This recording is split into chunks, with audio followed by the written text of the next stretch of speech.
তখন যুবকটা হাত দুটো জড়ো করে বলেছিল, মা। যুবক বলে করুন দোয়া। কি বলে? যুবক বলে করুন দোয়া, না হয় জানো আমি বদ। যার ভয়েতে ভাগছো মাগো, যার ভয়েতে ভাগছো মাগো, আমি তো সেই মুহাম্মদ।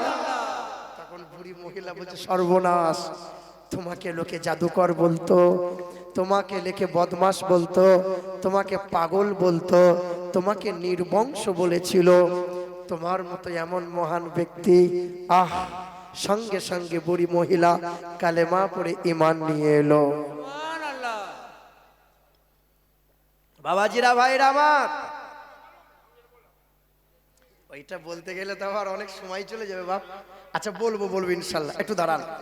বাবাজিরা, ভাইরা আমার, এ মুসলমানের ছেলেরা, খবর নিয়ে দেখা যাও, খবর নিয়ে দেখা যাও। আমেরিকার দেশের একটা লেখকের নাম বলে দিয়ে যায়। লেখকটা হলো খ্রিস্টান লেখক ডক্টর মাইকেল এইচ হার্ট। উনি একটা বই লিখে দিয়ে গেছেন। বইটার নাম হলো দ্য 100, মানে 100। 100 ভালো ভালো মানুষের জীবনী লিখে ওই বইটাতে বড় সুনাম অর্জন করেছেন। বিশ্বের কোনায় কোনায় প্রচার হয়ে গেল। সাংবাদিকরা প্রশ্ন করেছিল, স্যার আপনি যে একটা বই লিখেছেন, এই বইটার নাম হলো দ্য 100। এই বইটার মধ্যে আমি পড়ে দেখলাম, আমরা সাংবাদিকরা পড়ে দেখলাম, সর্বপ্রথমে যে মানুষটার জীবনী লিপিবদ্ধ করেছেন, ওই মানুষটা যীশু খ্রিস্ট নয়, আব্রাহাম লিঙ্কন নয়, লেনিন নয়, স্বামী বিবেকানন্দ নয়, শ্রী চৈতন্য নয়, রামকৃষ্ণ নয়, বালক ব্রহ্মচারী নয়, গৌতম বুদ্ধ নয়। ওই ব্যক্তির নাম মুহাম্মাদুর রাসূলুল্লাহ। আপনি খ্রিস্টান মানুষ হয়ে কেন নবী মুহাম্মদের জীবনীটা সর্বপ্রথম লিপিবদ্ধ করেছেন? ওই দিন ওই খ্রিস্টান ধর্মের লেখকটা ডক্টর মাইকেল এইচ হার্ট বলেছিল, আমি পৃথিবীর জমিনে অনেক মানুষের জীবনী পড়ে দেখলাম, তবে সব মুনি ঋষির জীবনীতে কিছু না কিছু চরিত্রের দাগ পাওয়া যায়। চাঁদে দাগ আছে, কিন্তু যার চরিত্রে বিন্দুমাত্র দাগ নাই, তিনি আর কেউ নয়, তিনি হলেন নবী মুহাম্মাদুর রাসূলুল্লাহ। মহা আদর্শবান মহাপুরুষ, তিনি হলেন জানাবে মুহাম্মাদুর রাসূলুল্লাহ। আজকে নবীর আদর্শ রাখতে পেরেছি? এ বাবাজি আমার, আজকে নবীর আদর্শ রাখতে পেরেছি বাপ?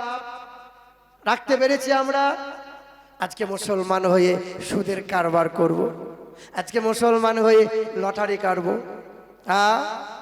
আফসোস, একবার সুদ খেলে, আমার আগের এক বক্তা বলছিলেন, ঘরে বসে বসে শুনছিলাম, কোন কোন হাদিসের কিতাবে আছে ৭০ বার, কোন কোন হাদিসের কিতাবে আছে ৩৬ বার মায়ের সাথে ব্যভিচার করা হয়। অথচ মুসলমান এমন ঘৃণিত কাজ করে কেমন করে? তুমি তোমার মাকে ভুলে গেলে, যে মায়ের স্তনে দুগ্ধ পান করেছে আমি তুমি 30 মাস দুগ্ধ পান করা মানে প্রতিদিন একটা সন্তান মায়ের স্তনে দুগ্ধ পান করে কম বেশি 8 বার। প্রতিবারে একটা সন্তান দুগ্ধ পান করে 250 গ্রাম, প্রতিদিনে একটা সন্তান দুগ্ধ পান করে 2 কেজি। 30 মাস একটা সন্তান দুগ্ধ পান করে মানে মায়ের স্তনে দুগ্ধ পান করে 1800 কেজি। তুমি ভুলে গেছো, তুমি জানো না, বাড়ির হিসাব জানো, মায়ের স্তনে কতটা দুগ্ধ পান করেছো হিসাব নাই। কদিন আগে এক গল্প বলছিলাম, 30 বছরের বাপ 2 বছরের ছেলেকে নিয়ে বাগানে হাঁটতে হাঁটতে যাচ্ছে। 2 বছরের ছেলে গাছে বসে আছে কাক। তো 2 বছরের ছেলে আব্বাকে জিজ্ঞাসা করছে, আব্বা এটা কি? আব্বা বলছে এটা কাক। আবার 2 কদম আগিয়ে গিয়ে জিজ্ঞাসা করছে, আব্বা এটা কি? আবার ছেলেটা বলছে এটা কাক। 30 বার জিজ্ঞাসা করেছে, এই বাপ 30 বার নরম সুরে জবাব দিয়েছে। 2 বছরের ছেলে জিজ্ঞাসা করেছে, বাপ ডায়েরিতে লিখে রেখে দিল আজকে বাপের বয়স 80 বছর হয়েছে, ছেলের বয়স 28 বছর হয়েছে। ছেলে এখন 26 বছর, 28 বছরের ছেলেটা কলকাতায় চাকরি করে। বাপ মাঝে মধ্যে ফোন করে, ছেলেটা বিরক্ত হয়ে বলে, বাপ বিরক্ত করো না তো। ছেলে বিরক্ত হয়ে বলে, বাপকে ডিস্টার্ব করো না তো, অফিসে কাজের ব্যস্ত তুমি জানো না। বাপ বলে, খোকা তোকে দেখতে খুব মন চাইছে রে, একটু দেখা দিবি, তোর সাথে 2 মিনিট আমি হাত ধরে ঘুরবো। তুমি বেশি ডিস্টার্ব করো না, 10 মিনিটের বেশি তোমাকে সময় দিতে পারবো না। 80 বছরের বুড়ো মানুষটা পা পা করে গিয়ে ছেলের হাতটা ধরে ওই বাগানের দিকে ঘুরে ঘুরে যাচ্ছে, আর ছেলেকে বলছে, খোকা ওটা কি রে? বলে, তোমার কি চশমার পাওয়ার কমে গেল নাকি? ওটা কাক। বুড়ো ধাম কোথাকারে, বুড়ো বয়সে ধেরের রোগ। আবার 2 কদম আগিয়ে গিয়ে আবার জিজ্ঞাসা করছে, খোকা এটা কোন পাখি রে? ছেলে বলছে, এই বুড়ো তুমি কি নাটক করছো? এটা কাক। সেদিন বাপের চোখ দুটো পানিতে ছলছল করেছিল আর বলেছিল, তুই 2 বছরের ছিলি, 30 বার আমাকে জিজ্ঞাসা করেছিলি, 30 বার আমি নরম সুরে তোকে আমি জবাব দিয়েছিলাম। আজকে আমি বুড়ো হয়েছি বলে আমি বারবার জিজ্ঞাসা করি, তুই বড় বিরক্ত হোস। এ সন্তান, তোমরা যারা মায়ের সন্তান, তোমরা কলিজার টুকরা সন্তান, তুমি তোমার বিবির মায়াই পড়ে, তুমি তোমার ছেলে মেয়ের মায়াই পড়ে তুমি বাপ মায়ের সাথে কথা বন্ধ করে দিয়েছ, বাপ মাকে আলাদা করে ছোট্ট কুঁড়ে ঘরে বাস করতে দিয়েছ। এ বাবাজিরা আমার, মনে পড়ে না সেই দিন প্রসব বেদনার সময় মায়ের প্রসব বেদনা উঠেছিল, রক্তের বন্যা বয়ে গিয়েছিল, পায়ের নখ থেকে মাথার চুল পর্যন্ত রক্তের জমাট বেঁধে গেল। সেই দিন তুমি নিঃস্ব ছেলে, দাইমা খুশির খবরটা দিয়ে বলেছিল, দেখো দেখো তোমাদের ঘরে সন্তান হয়েছে গো। সবাই খুশিতে বাগে বাগ হয়েছিল। মা রক্তের উপরে শুয়ে আছে, মা চেয়েছিল বসতে, মা বসতে পারে নাই, কোমরের যন্ত্রণার কারণে মা উঠে ঠাড়ো হতে পারে নাই। মা শুয়ে শুয়ে বলেছিল, আমার মানিকটাকে দে না রে, দে না। সেদিন সোনার মানিকটাকে বুকে নিয়েছিল। তুমি নিঃস্ব ছিলে, ধরার ক্ষমতা ছিল না, বলার ক্ষমতা ছিল না, জড়িয়ে ধরার ক্ষমতাটাও ছিল না। তুমি মায়ের কোলে শুয়ে গেছো, তুমি নিঃস্ব ছিলে।